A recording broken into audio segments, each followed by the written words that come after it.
Hi, folks. This is Inside the Leader's Mind, where what's in the way becomes the way. I'm David Susan. I want to welcome you to today's session.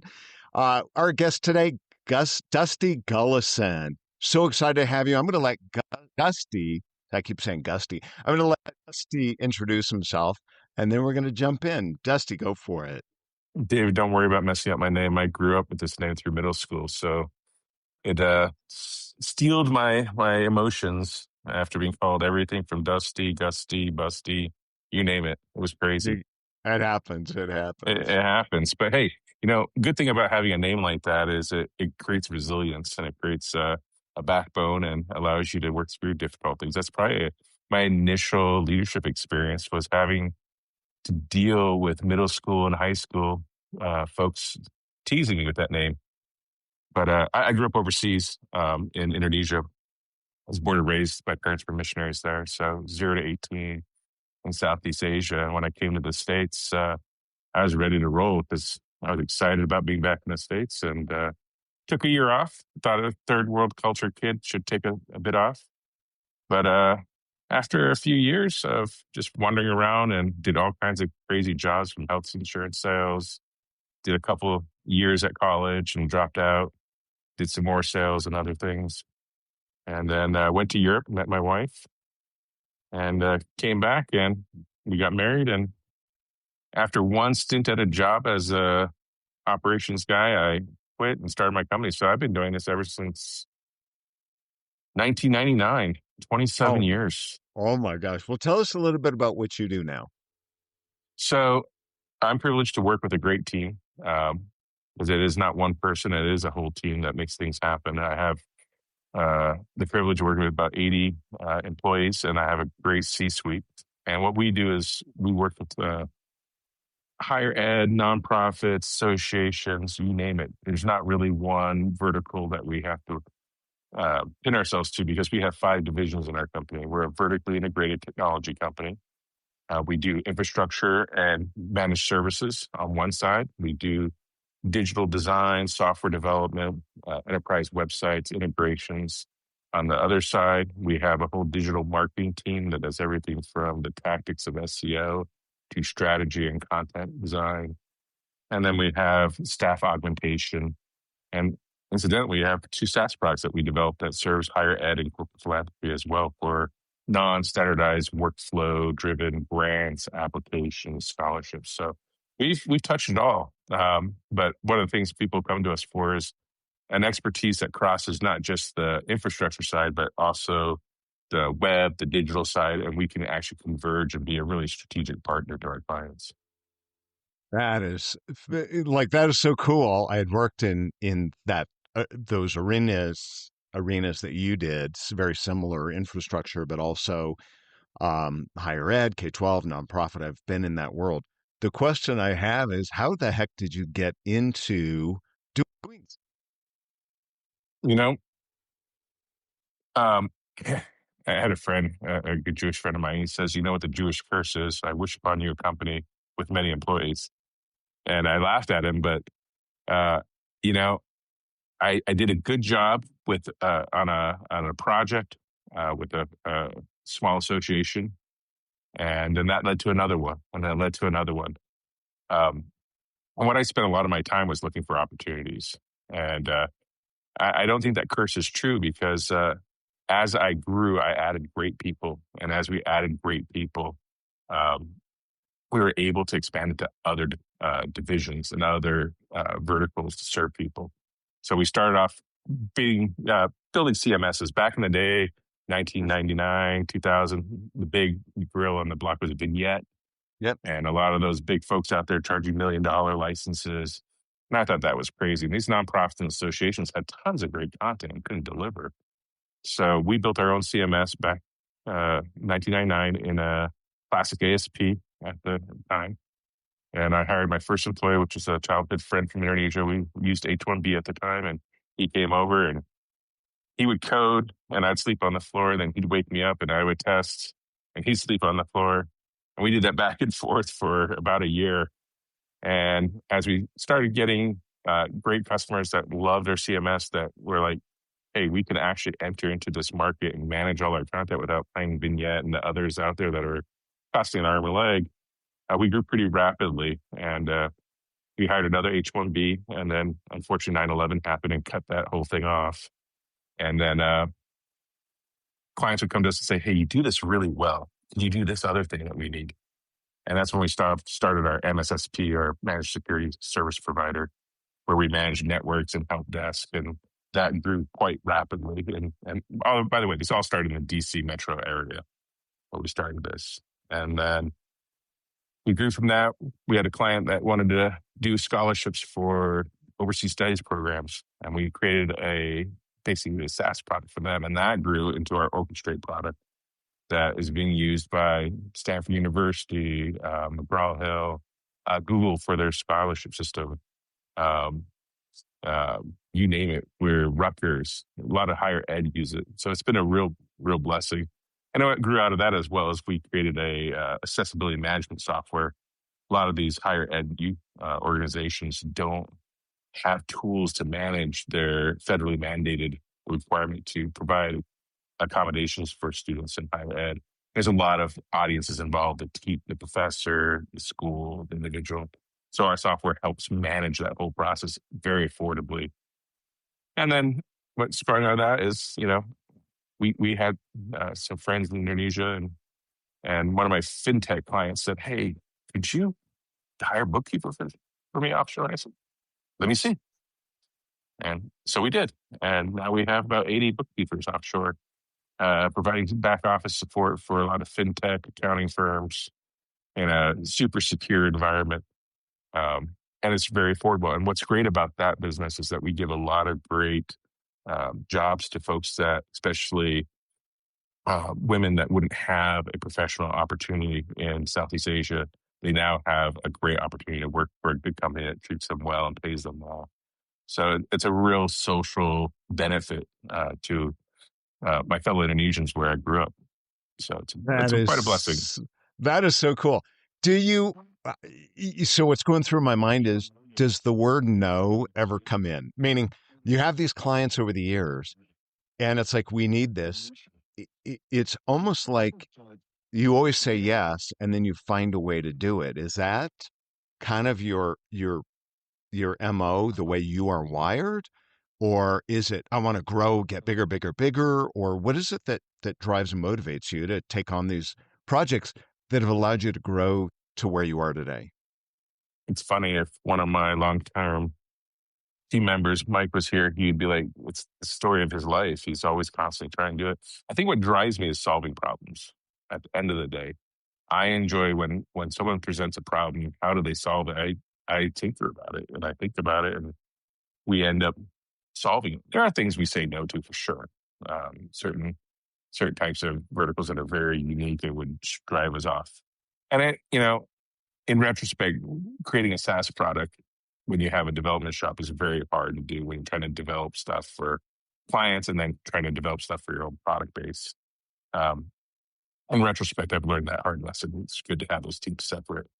But I do like solving problems. So that's what does drive me. And our C-suite is a team of problem solvers. They love challenges.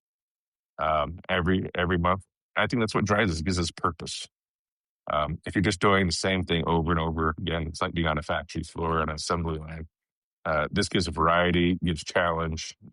And when you solve a problem for a client that's unique, they're incredibly great partners after that. And we have a great relationship.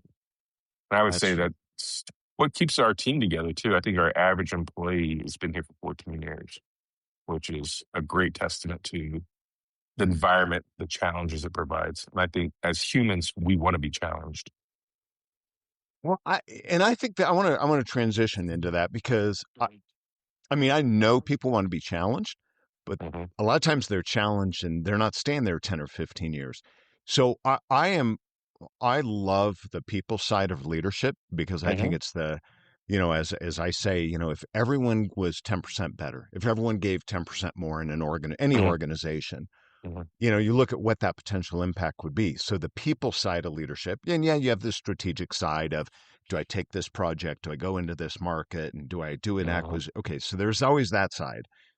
But Mhm. on the people side, which is a huge chunk of time and potentially headache and right our spending, our budget. What do you think it is about you and your style of leadership that has enabled these people to want to stay with you 10 or 15 years? It's not because it's not just the challenge, because so many companies have Yeah, challenges. yeah, absolutely. I would say, and I'm not unique to this, but I do not micromanage. I don't like it. And there's a saying in the company: if I want to have meetings with you a lot, it's not a good sign because I'm trying to figure out what the problem is or what's going on. And the other side of the coin of that that's bad is I tend to, if nothing's wrong, I go off and do something else to solve another problem, right? And people feel isolated. So there's a balance there between not micromanaging and also engaging. I think um, I really give people an objective. This is where we're going. How do you want to get there? And so it empowers people to problem solve on their own instead of dictating that problem to them.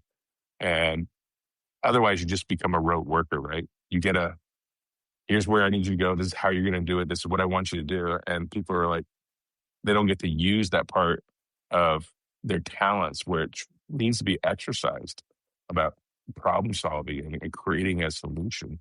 So I really try to allow people to solve the problems on their own. Yeah, come to me if you need some help. Come to me if you need some direction. But usually, what I try to do is when someone says, "Hey, I have this problem," and I would respond, "Oh, that's a good problem. How would you like to solve that?" And had that conversation, let them walk through the problem solving instead of me dictating it. I learned this from marriage. My wife never likes me to fix a problem. She wants me to just listen. And so a lot of good leadership is just good listening and encouraging someone through questions and through dialogue how to get from point A to point B and whatever they're working on. So, other than your wife, where did you learn your leadership? I learned it through a lot of mistakes. I think failure is the best teacher. I know that's a cliche, but it's absolutely true. I used to have a saying, in our company, don't speak to me. Or if you're going to talk to me in bullet points. I don't want the long narrative. I don't want the long story. I don't want all of that stuff. And people would joke around and go, yeah, if we had a shirt with your quote on it, it'd be speak to me in bullet points. And I learned that is the wrong way to lead. Mm. uh, because the bullet points don't talk about where the real expectations are, where the real needs are. The story is what really defines the actual outcome. Bullet points tend to strip things down. It's kind of like specifications, you know. You don't learn about the benefits; you just learn about the specs. And there used to be a saying that I heard that benefits sell and specs tell. You know, and what you're really doing when you're trying to solve a problem, you're selling a solution, and you want people to talk, and you just learn to listen more. And I think I regret being so impulsive. It's what makes me good at what I do, but the counterbalance is you need to take the time. And at the end of the day, an organization's people, processes, and platforms for me, and people are the most important ingredient in that. Those three P's for me. And it takes time. You just this whole hockey stick mentality and business, and it's just it's great, but you're not gonna create something that's lasting, and you're not gonna benefit your team. People want to be able to think through their problems, and it just sometimes it takes longer for some folks, sometimes shorter. But the most important thing as a leader is to listen. Sounds like you've had some great growth along the way. I mean, that's remarkable. And maybe you've already said this, implied this in what you said. As you look at yourself, is that your superpower, or what would you say your leadership superpower is? I think it's problem solving, definitely. Um, I I don't like to actually implement. I like to strategize. I'm really good at doing that. But I think what has become my superpower is the ability to take stock more and to slow down. And I think that's helped us be very successful this year. We've had an incredibly successful year. And it's also helped me look at opportunities for us to grow better. We've acquired 5 companies over the year, and we're looking at another acquisition right now. And my superpower is to see strategically what problem are we trying to solve in the future? How can it help our clients? Like if we're going to get this funded, how will this help our clients as a partner thrive more, do more? And then going back to the team and just listening, going, what do you think about this? And, there's a saying in in our leadership suite is I'm a benevolent dictator. I want your opinion, not your vote. And so we try to have a collaborative environment because I own the company. It's 100% mine, so it's 100% my responsibility. But I always tell them I'm never going to veto things unless it's absolutely crisis critical. I want us all to be there. And I think it's really important to run that collaborative environment because if you don't, people don't have buy-in. And a leadership team that doesn't have buy-in or voice in the decision, they're going to burn out and leave. They 100% will. And I think that's with the whole team as a whole. You don't allow people to be part of the solution. They're gonna eventually leave. Because there's nothing challenging, no purpose though. I know it's a long-winded thing. What was my superpower? I mean, part of my team is like sales, 100%. I love sales. I enjoy it. But I look at sales as not trying to get someone to buy something. I look at sales as a problem-solving event together with the client. What are you trying to do? Where are we going? And that's taken a long time to get to the point where I am very good at being a collaborator and a advocate for our clients to solve problems. Yeah. When you look at your own business, you mentioned growth, right? And you've Mhm. done acquisitions, and you've got another one on the horizon here. Do you as a leader, are you looking at your business and saying, I want to grow X%? Do you look at it and say, I want to go 2X? Or do you basically say, you know what? We're just going to keep going. And if we grow, we grow, long as we're not losing money. Like, what is your thought process on that, on growth? Yeah, that's a really, really great question. Because a lot of folks put targets, and I feel like targets are they're arbitrary to a certain degree. You can put a target, I want to grow 1,000%, I want to grow 100%. You can have a realistic target. I think targets for the target's sake are useless. And one way, what I look at when we look at acquirers, will this fit our culture? Will this help improve what we're serving our clients? Yes, we want to grow. We always want to grow. And I find it enjoyable bringing in another company that really will augment what we do, enhance what we do, because our long-term goal is to be a very integrated solution for a client that can come to us on all things technology, be it from the infrastructure to AI to digital to marketing, because we see a lot of the smaller companies really needing a vendor that sees them holistically. And there's a lot of convergence happening in infrastructure and software, especially in the DevOps and cloud space, where you need a partner that understands cloud, and you also need a client that understands how to deliver the software through the cloud and all the integrations that go with it. So the decision process I look at when I look at an opportunity is, yes, will it make us stronger as a company? Do they have great folks there that will make us a better team? Have the folks been there a long time? Do they love what they do? And will this be a benefit to our clients as a whole?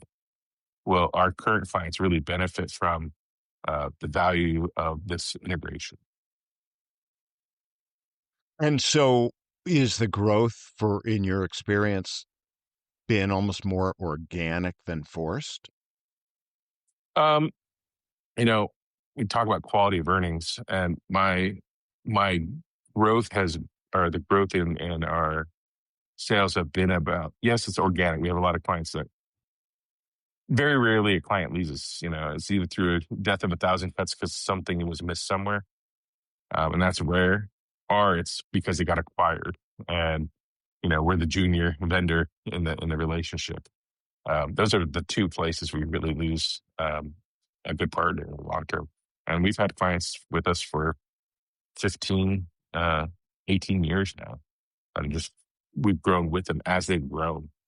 Um, and we do have outbound sales. We do a lot of marketing, and so we try to do that as well. But a lot of it's organic, a lot of referrals.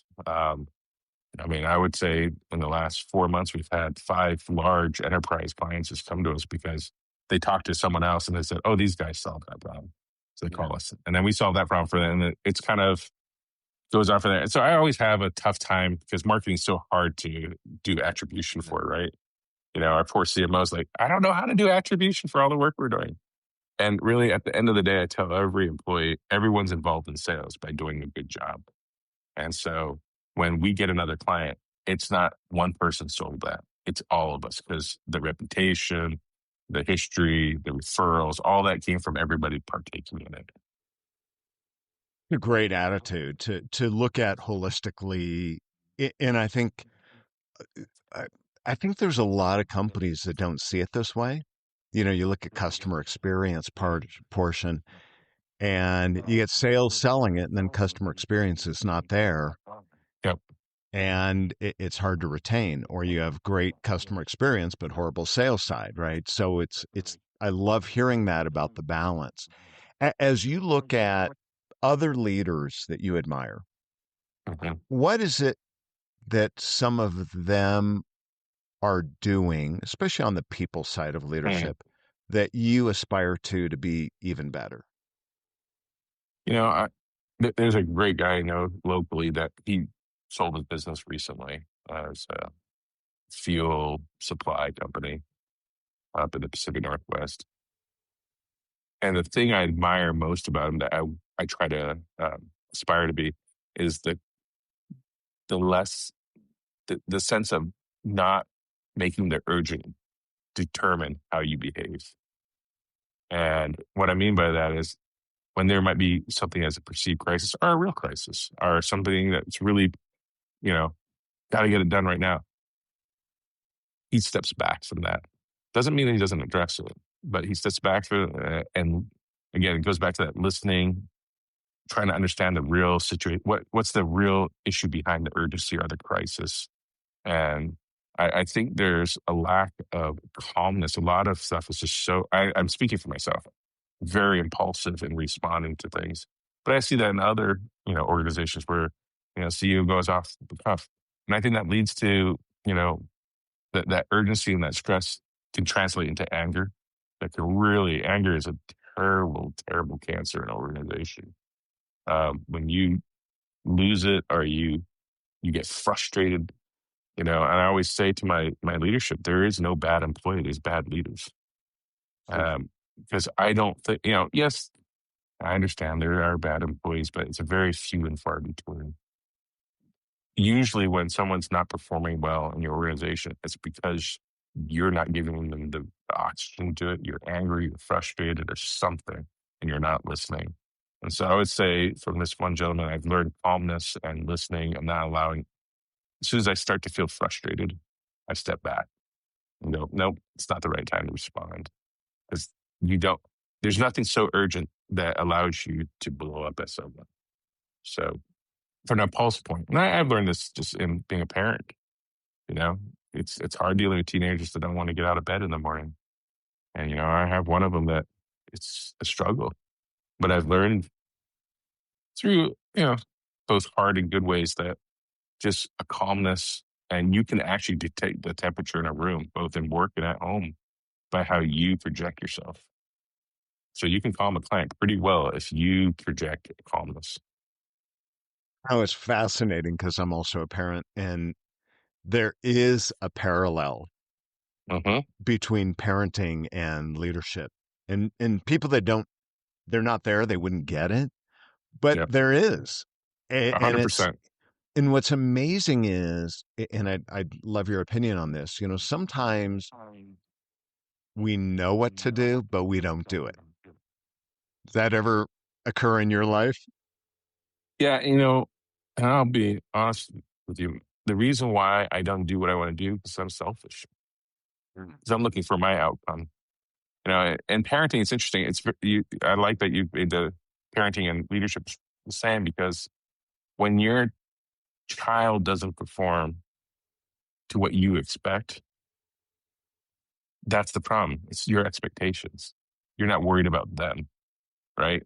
And so it's the same thing with a company. When somebody in your organization doesn't perform to what you expect, well, one, they probably don't know it, but you're creating a burden on them. You're shaming them. And I think shame is probably one of the worst things you can do to anybody, even greater than anger. If you shame someone, you are destroying them as a person. And when, I used to say to my son, hey, you get up. I don't want do you want to be like that? Do you not want to be responsible? And, that was a horrible thing to ever say to my son. Instead of saying, hey, I know you're struggling right now. How can I help you? Is there something you're thinking about? And teenagers have a million things going on in their lives more than just at a job, right? And so I found the same dynamic at work where someone just, screws up in a way that was royal. And I have one example that I had, it just came to mind because it made me laugh. I had a data center manager come to me once with his resignation. This was a few years back.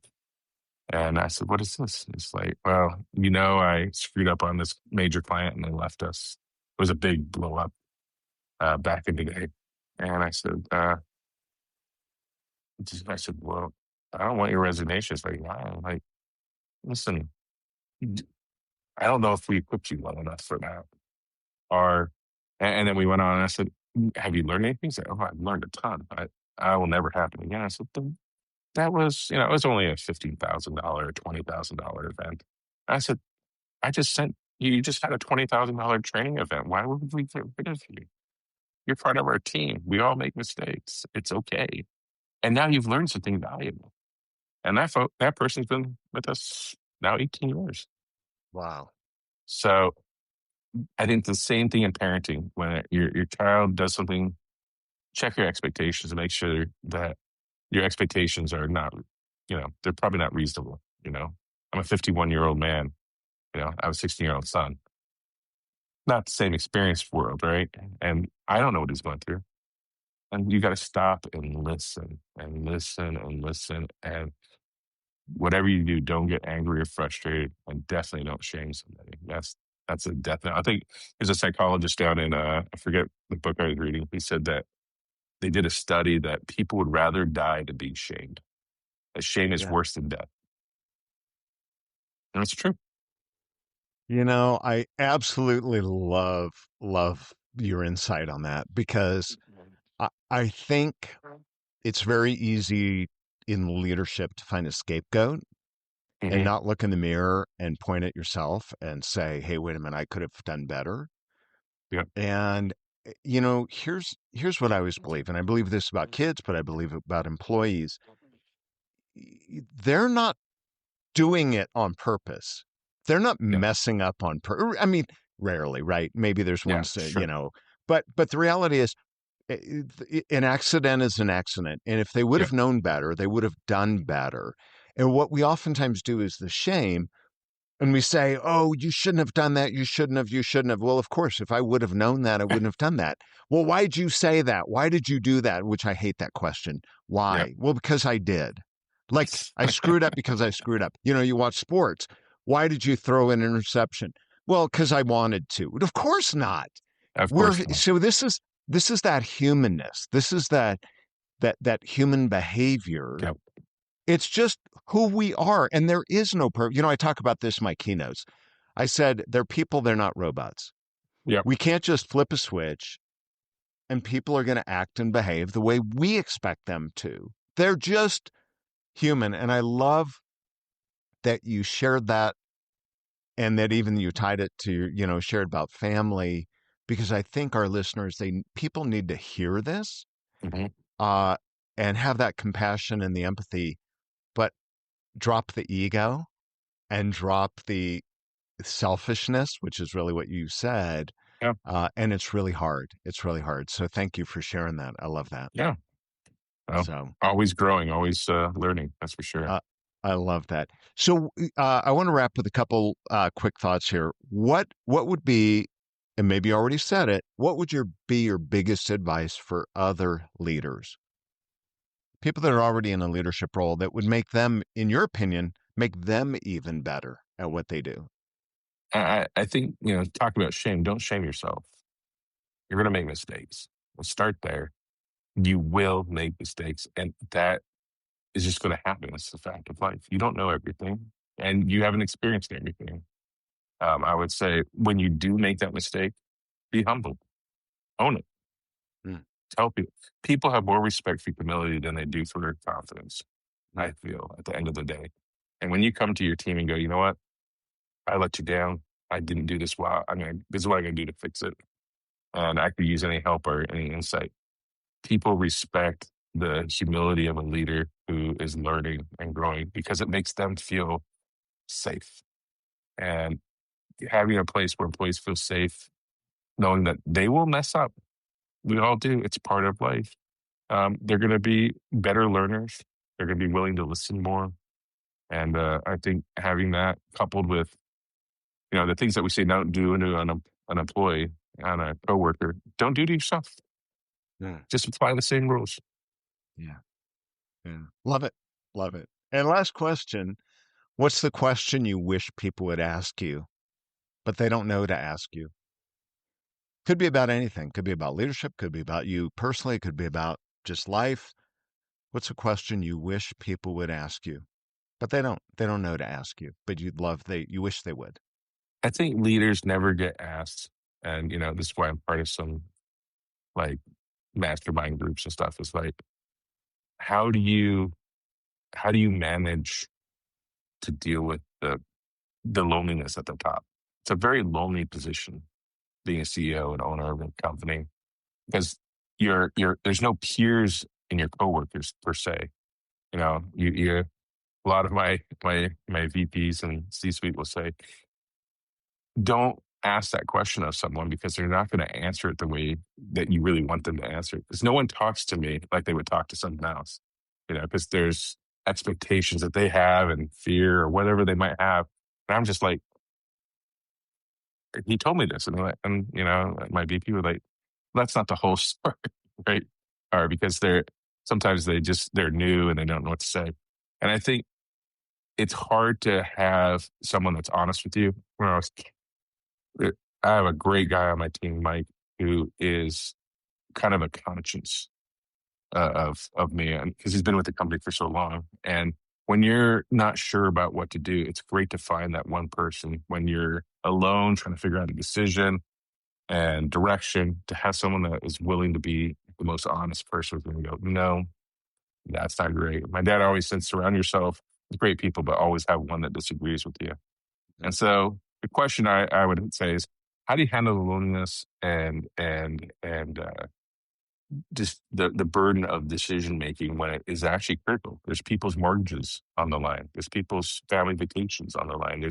I think about that a lot. I support 80 mortgages, right? I don't pay people, but their lives, their futures, their hopes, their purposes, that all rests on it. I'm responsible for my actions affect that. And it gets pretty tough to think that way. I don't know And if so that answers what's your question. no what? So then what's the answer to that question, or is it in what you already I think said? the answer to the question is find good mentors that have gone before you. Like this gentleman I was talking about that exited his company, and I meet with him once a month and just talk about anything, books we're reading, whatever.